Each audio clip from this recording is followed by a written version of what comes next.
இந்த கோவில் இருக்கிற மூலவர் சிலையானது காலத்தாலேயே கணிக்க முடியாத வரலாற்றை வச்சிருக்குதுங்க. 108 திவ்ய தேசங்கள்ல ஒன்னா இல்லாத போதுமே அவ்வளவு பக்தர்கள் இந்த கோவிலுக்கு போறாங்க.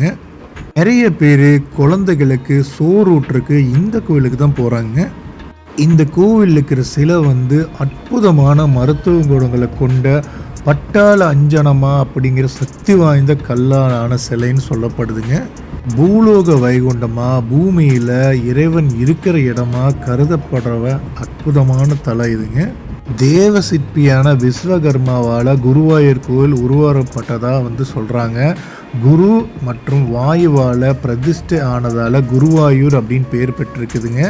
மும்மூர்த்திகளோட அனுகிரகமும் இந்த விக்கிரகத்துக்கு உண்டு. அப்படிங்கிறங்காட்டி குருவாயூரப்பனை நம்ம வழிபட்டால் நமக்கு அனைத்து விதமான நன்மைகளும் கிடைக்கும் அப்படிங்கிறது ஒரு பெரிய நம்பிக்கைங்க.